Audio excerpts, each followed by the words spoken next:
Muhammad, kisah hidup Nabi berdasarkan sumber klasik. Ditulis oleh Martin Lings atau Abu Bakar Siraj Al-Din, diterbitkan oleh Serambi Ilmu Semesta. Bagian 37, Hijrah.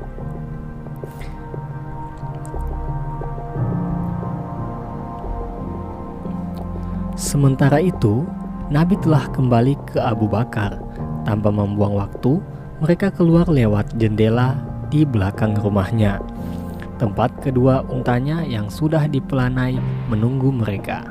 Nabi menunggangi salah satunya dan satu lagi untuk Abu Bakar bersama anaknya, Abdullah. Sebagaimana telah direncanakan, mereka melintasi rute menuju sebuah gua di Gunung Saur agak ke selatan, jalan ke arah Yaman. Karena mereka tahu bahwa begitu ketidakhadiran Nabi diketahui, sekelompok pengejar akan disebar untuk menutup seluruh jalur utara pinggiran kota. Setelah mereka berada di luar daerah Mekah, Nabi menghentikan untanya, menengok ke belakang dan berkata, Dari seluruh bumi Allah, Engkaulah tempat yang paling kucintai dan paling dicintai Allah. Jika kaumku tidak mengusirku darimu, maka aku tidak akan meninggalkanmu. Amir ibnu Fuhairah, penggembala yang telah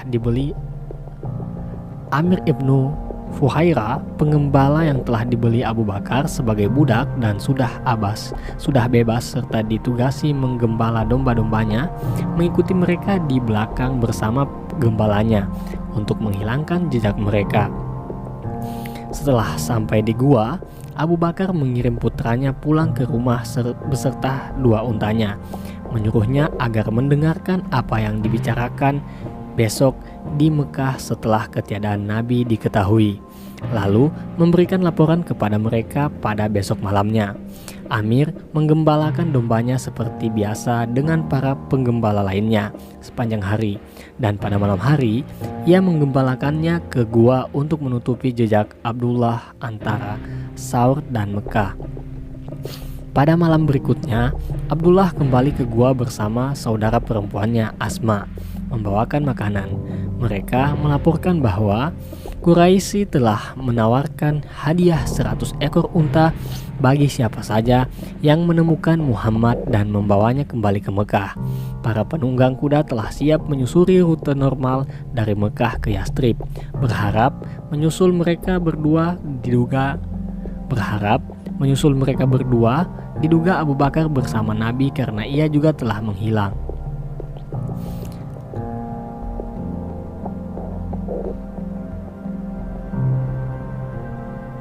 Namun, lainnya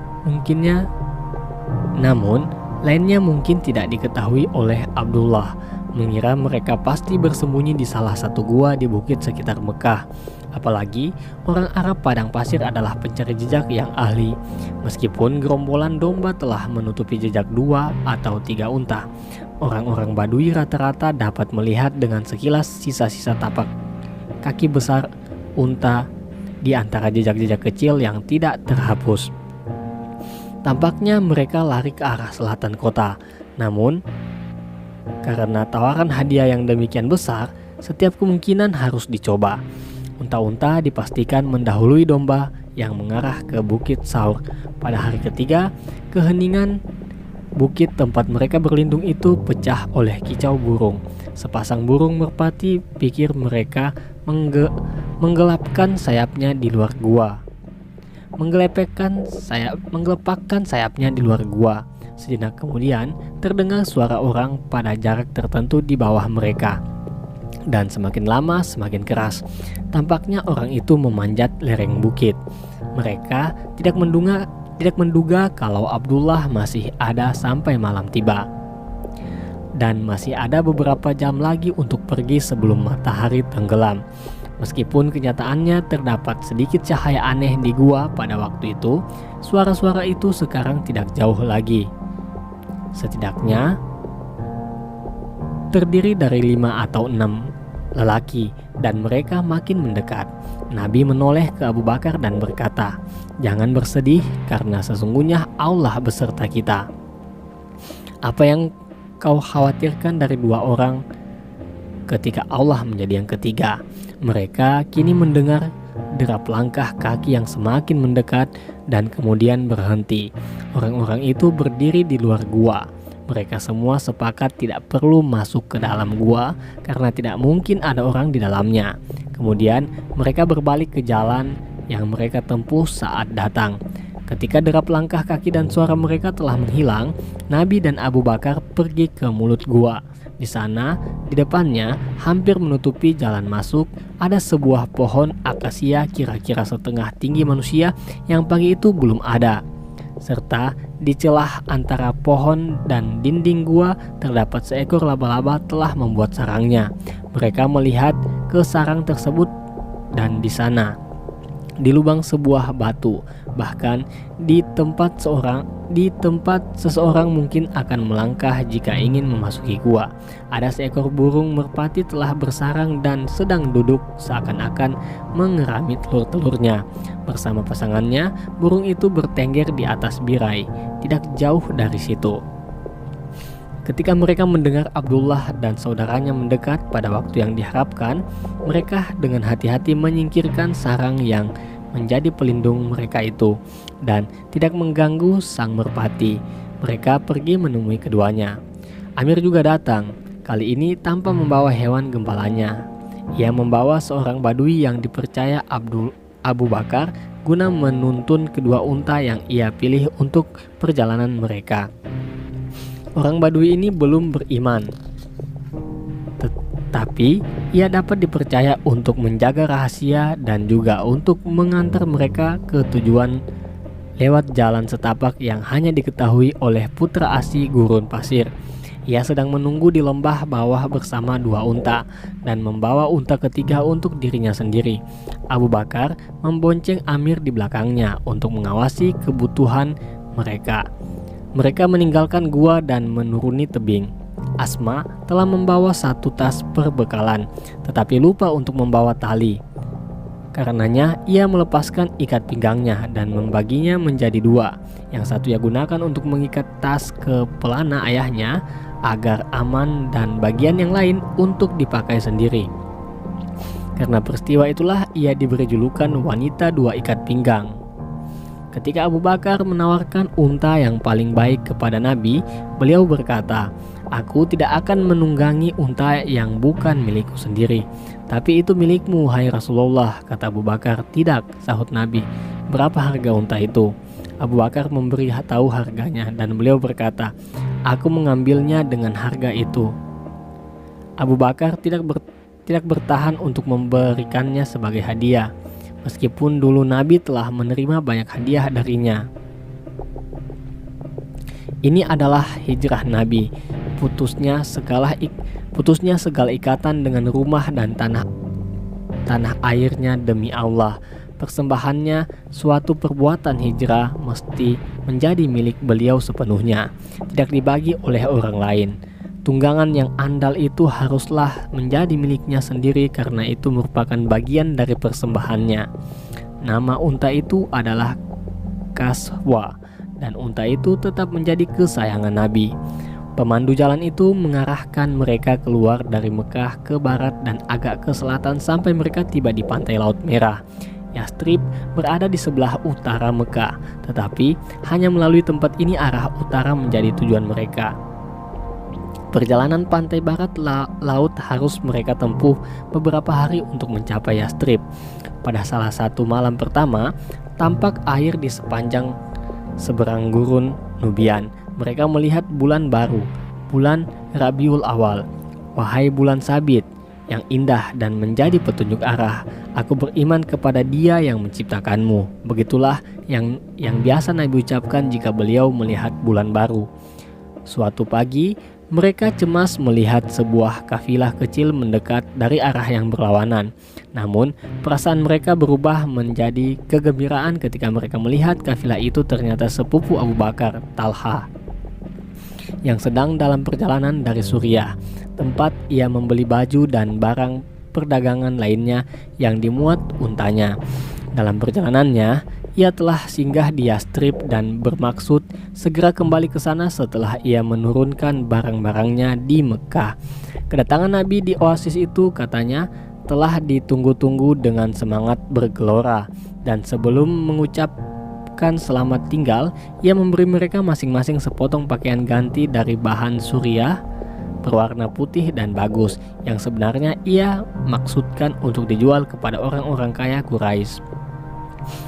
Tidak lama setelah pertemuan mereka dengan Talha, mereka kembali ke arah utara, berjalan agak sedikit ke pedalaman dan pantai, kemudian ke timur laut, akhirnya menuju Yastrib. Pada satu tempat di perjalanan mereka, Nabi menerima sebuah wahyu.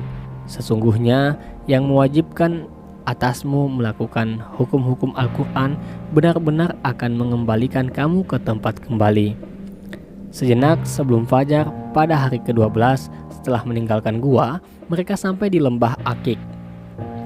Dengan melintasi lembah, mereka mendekati lereng bebatuan hitam yang terjal.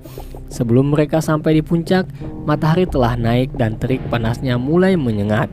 Pada hari-hari lain, mereka akan berhenti untuk beristirahat sampai panas matahari berlalu. Namun, mereka kini memutuskan untuk mendaki bukit terakhir.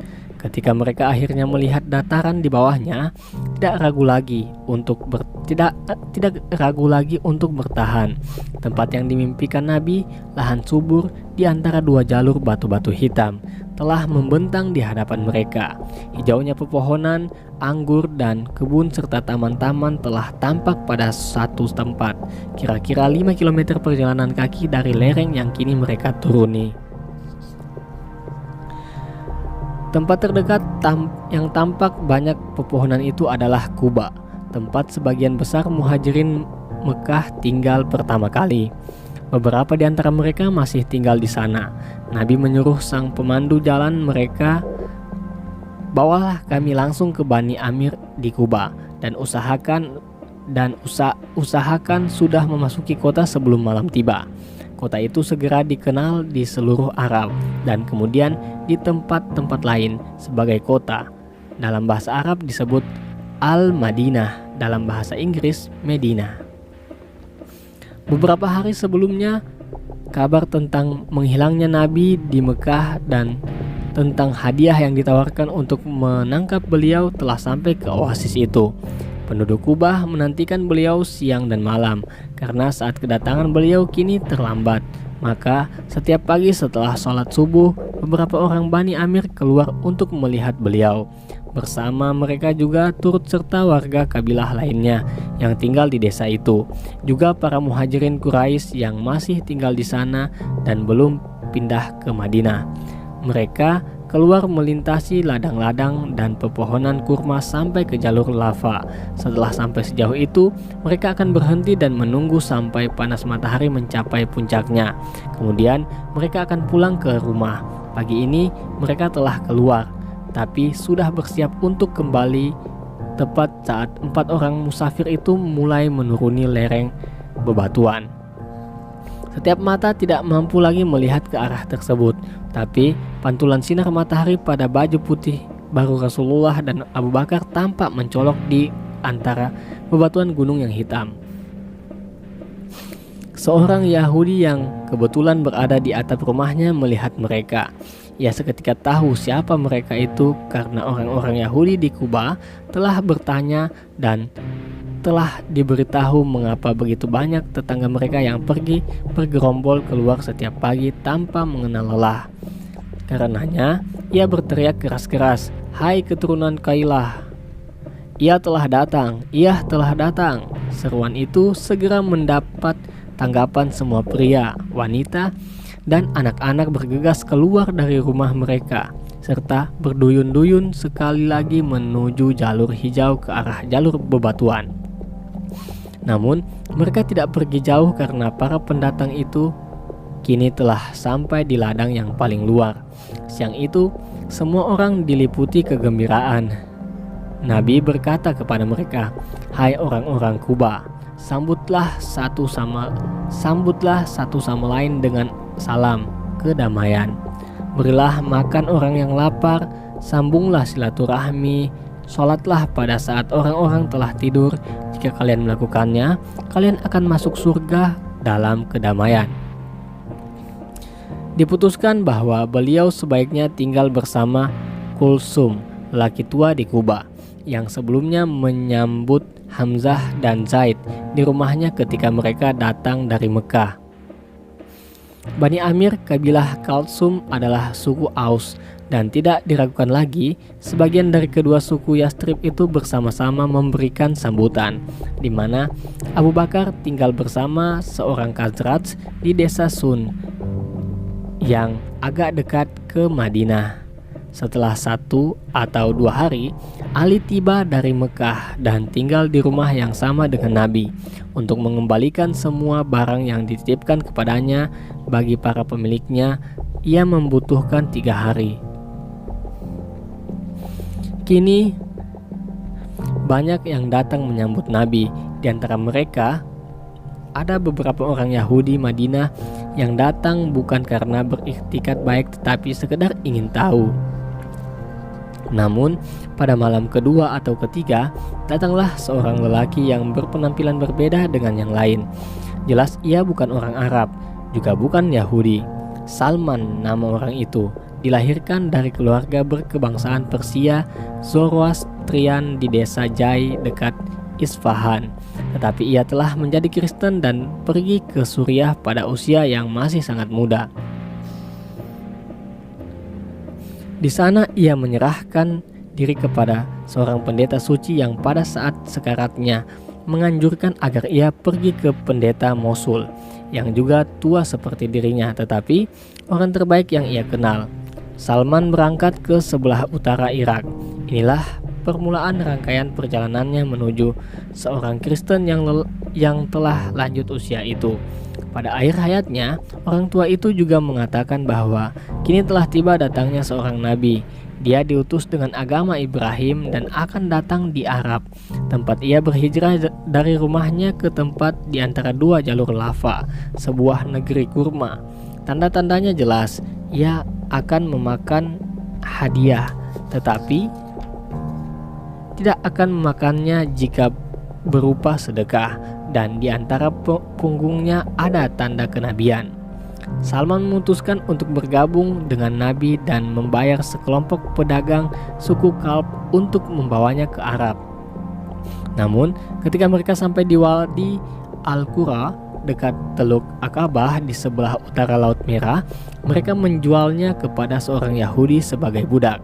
Pemandangan kebun kurma di Wadi Al-Qura membuatnya bertanya-tanya, nikah kota yang dicarinya.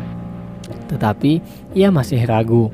Namun keraguan itu tidaklah lama sampai orang Yahudi itu menjualnya kepada sepupunya dari Bani Quraizah di Madinah. Salman segera melihat hamparan lahan itu. Ia yakin inilah tempat Nabi akan hijrah. Majikan baru Salman memiliki sepupu yang tinggal di Kuba. Pada saat kedatangan Nabi, orang Yahudi Kuba itu pergi ke Madinah mengabarkannya. Ia melihat sepupunya sedang duduk di bawah salah satu pohon kurma. Salman yang sedang bekerja di atas pohon mendengarnya berkata, "Tuhan mengutuk keturunan Kailah." Mereka bahkan kini berkumpul bersama di Kuba, menunggu kedatangan seorang lelaki yang datang hari ini dari Mekah. Menurut mereka, ia seorang nabi. Ucapan terakhirnya itu membuat Salman yakin bahwa hamparannya telah terwujud dan tampaknya begitu dahsyat sehingga seluruh badannya gemetar.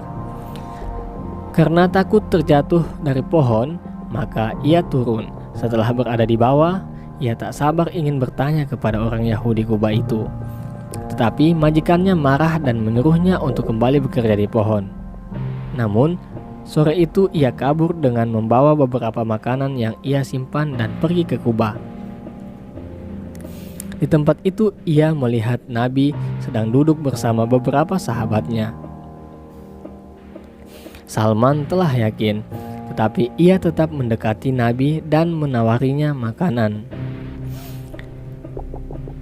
Ia mengatakan bahwa dirinya memberikan itu sebagai sedekah.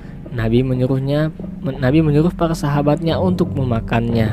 tetapi beliau sendiri tidak melakukannya. Salman berharap suatu saat dapat melihat tanda kenabian, tetapi kehadiran beliau dan mendengarkan pembicaraannya sudah cukup untuk pertemuan perdana. Ia pun kembali ke Madinah dengan gembira dan bersyukur.